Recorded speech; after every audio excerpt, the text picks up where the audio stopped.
नमस्कार दोस्तों, स्वागत है आप सबका आपके अपने चैनल ब्लेसफुल लाइफ पर। कई बार लोगों के साथ ऐसा होता है जब वो रिलेशनशिप में होते हैं कि उन्हें अपने पार्टनर की याद बहुत ज़्यादा आती है।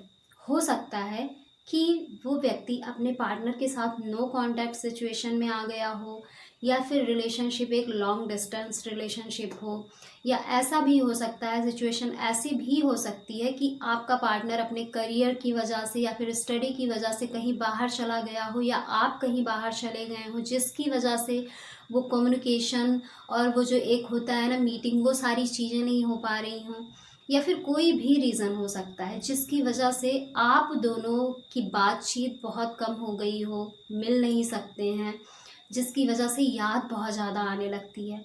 सो ऐसा मोस्टली लोगों के साथ होता है लाइफ में, और उनका ये क्वेश्चन होता है कि इस दौरान जब वो याद आती है, बहुत ज़्यादा बहुत इंटेंस याद आनी शुरू होती है, तो उस टाइम क्या होता है कि लोग अपने काम पर, अपने स्टडी पर, किसी भी चीज़ पर उस दौरान फोकस नहीं कर पाते, बिकॉज़ वो इमोशन इतने ज़्यादा इंटेंस होते हैं कि वो और किसी पर फोकस करने ही नहीं देते।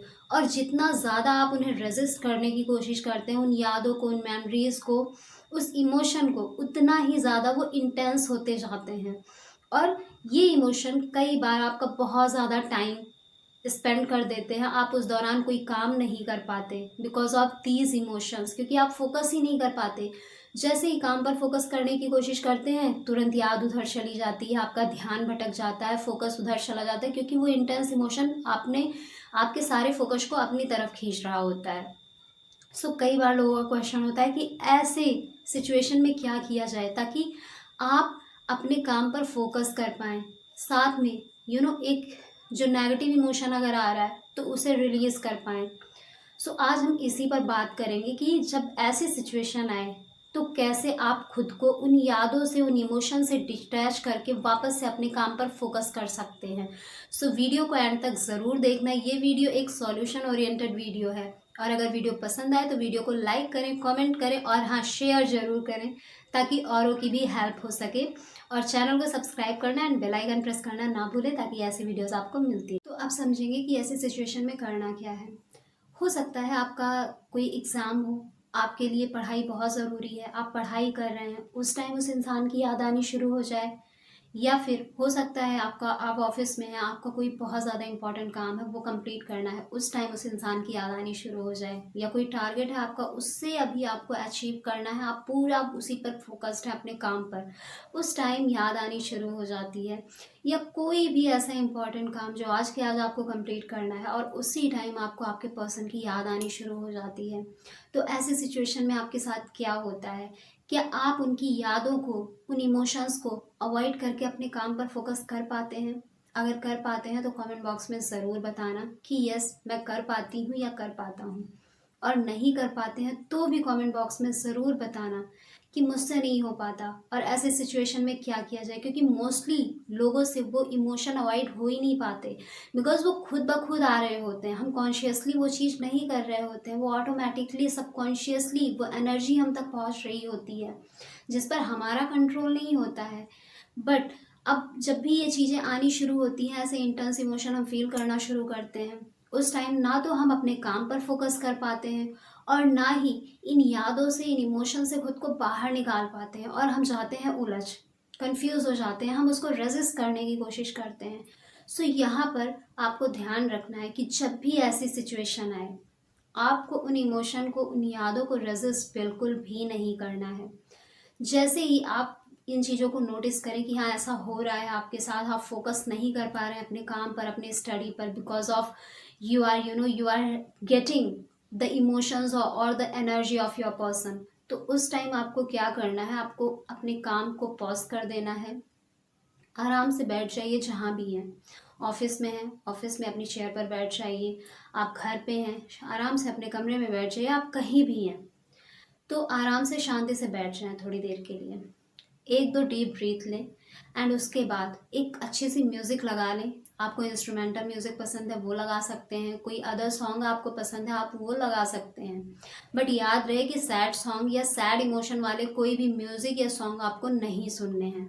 और उसके बाद क्या करना है कि आपको उन यादों को जो आ रही हैं उनको महसूस करना है, वो फीलिंग को महसूस करना है, और आपको देखना है कि क्या क्या विजुअल्स आ रहे हैं आपको, आपके पार्टनर के साथ की कौन कौन सी मेमोरीज आपको याद आ रही हैं, आपने उनके साथ जितने अच्छे टाइम स्पेंड किए हैं, क्या वो चीज़ें आपको याद आ रही हैं? वो चीज़ें याद आ रही हैं तो बहुत ही अच्छा है। इसके साथ आपको क्या करना है, अब आपने नोटिस करना शुरू किया, इसमें आपको कॉन्शियसली और भी अच्छी अच्छी मेमोरीज को ऐड ऑन करना है, जो आप फ्यूचर में जैसा चाहते हैं उनके साथ कि आपका रिलेशनशिप ऐसा होगा, उन चीज़ों को जब आप ऐसा करते हैं तो आप उनके इमोशंस को, उनकी एनर्जी को एक्नॉलेज कर रहे होते हैं, एक्सेप्ट कर रहे होते हैं। क्योंकि मोस्टली जब ऐसा होता है, इसका मतलब यही होता है कि वो पर्सन भी आपको बहुत ज़्यादा मिस कर रहा है, इस वजह से आप उस इंसान की एनर्जी को पिक कर पा रहे हैं।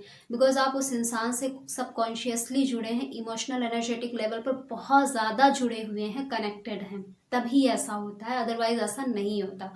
सो फिर क्या करना है, अब आप उसमें और ज़्यादा ऐड ऑन कर देंगे जब, तो वो इमोशंस को एक जगह मिल जाएगी। वो इमोशंस भी समझ जाएंगे कि आपने उन्हें एक्नॉलेज कर लिया है, वो एनर्जीज समझ जाएंगी, और फिर धीरे धीरे वो एनर्जीज, वो इंटेंस इमोशन जो है वो एकदम शांत हो जाएगा, और आप वापस से और ज़्यादा एनर्जी के साथ और ज़्यादा फोकस के साथ अपने काम को कर पाएंगे। सो इसे ज़रूर ट्राई करिएगा, कभी भी ऐसा आपके साथ होता है तो, क्योंकि ये मेथड 100% काम करता है। इसे आप ट्राई करने के बाद इस वीडियो को आप सेव कर सकते हैं, क्या एक्सपीरियंस किया है उसे ज़रूर शेयर करना कमेंट बॉक्स में, ताकि दूसरों को भी इससे हेल्प मिल सके। और हाँ, उन लोगों के लिए जिन्हें नेगेटिव इमोशंस फील हो रहे हैं अपने पार्टनर को लेकर, कहीं ना कुछ उन दोनों के बीच में गलत चल रहा है रिलेशनशिप को लेकर, या उनके बीच कुछ ना कुछ प्रॉब्लम है उनके रिश्ते में, तो उन्हें क्या करना है, अगर आपको नेगेटिव फील होता है आपको भी सेम ही करना है, शांति से बैठ जाना है, इमोशन को रेजिस्ट नहीं करना है, फील करना है और देखना है कि क्या विजुअल्स आपको आ रहे हैं, कौन सी मेमोरीज आपको रिकॉल हो रही हैं, पॉजिटिव मेमोरीज या फिर नेगेटिव मेमोरीज। अगर नेगेटिव मेमोरीज रिकॉल हो रही हैं और नेगेटिव इमोशंस आ रहे हैं, देन आपको अपने थॉट को डायरेक्ट करना है टुवर्ड्स पॉजिटिव मेमोरीज। जो भी पॉजिटिव मेमोरीज हैं आपको आपके आपके पास आपके पार्टनर के साथ की, उनको याद करने के लिए अपने माइंड को, अपने कॉन्शियस सबकॉन्शियस को डायरेक्ट करना है उस साइड, और उसके साथ आप धीरे धीरे जब कनेक्ट कर पाएँ पॉजिटिव मेमोरीज के साथ उनको रिकॉल करके, देन आपको पॉजिटिव चीज़ें ऐड ऑन कर देनी है कि आप कैसा रिश्ता चाहते हैं अपने पार्टनर के साथ। जब आप ऐसा करेंगे तो आप कहीं ना कहीं अपने पार्टनर तक पॉजिटिव एनर्जी सेंड कर रहे होंगे।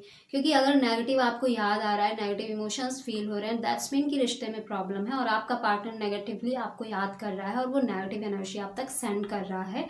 दैट इज़ वाई वो नेगेटिविटी आप उसे पिक कर रहे हैं, क्योंकि आप भी कनेक्टेड हैं अपने पार्टनर के साथ। बट आपको नेगेटिव इमोशंस या नेगेटिव एनर्जी बिल्कुल भी क्रिएट नहीं करनी है। You have to create positive energies. तो इसके लिए आप पॉजिटिव चीज़ों को, पॉजिटिव मेमोरीज को रिकॉल करिए, पॉजिटिव चीज़ें क्रिएट करके जैसा आप फ्यूचर में चाहते हैं ऐड ऑन करिए, एंड पॉजिटिव एनर्जी वापस से रिफ्लेक्ट करिए उनको। सो इससे क्या होगा, आपके अंदर चल रहे वो जो नेगेटिव इमोशंस हैं वो शांत हो जाएंगे, आपको भी अच्छा फील होगा, एंड आपका पार्टनर जो कहीं ना कहीं नेगेटिवली आपको याद कर रहा था, उस इंसान तक वो पॉजिटिव एनर्जी पहुंचेगी, और उस इंसान की थॉट से वो नेगेटिव जो भी इमेजेस हैं, जो भी मेमोरीज हैं, वो धीरे धीरे रिलीज होंगे, और वो इंसान भी आपको पॉजिटिवली रिकॉल करेगा। सो जब आप ऐसा करते हैं तो जो वो एक इंटेंस इमोशंस आ रहे होते हैं और हम रेजिस्ट कर रहे होते हैं, वो एक लंबा टाइम हमारा खा जाते हैं। तो जब हम उसे टाइम दे देंगे तो वो एक लंबा टाइम, हमारा जो लंबा वक्त है वो बर्बाद नहीं होगा, और थोड़े ही टाइम में हम भी अच्छा फील करेंगे, हमारी वो इंटेंस इमोशंस भी डाउन हो जाएंगे, शांत हो जाएंगे, और हम वापस से अपने काम पर लग पाएंगे। सो इसे ज़रूर ट्राई करें। कभी भी आपको अपने पर्सन की इतनी इंटेंस एनर्जी फील होती है या उनकी याद आती है तो इस मेथड को ज़रूर ट्राई करें, और जो भी रिजल्ट मिलता है कमेंट बॉक्स में ज़रूर बताएं, इससे दूसरों की भी हेल्प होती है। So see you in the next video, तब तक के लिए bye bye and take care. Thanks for watching.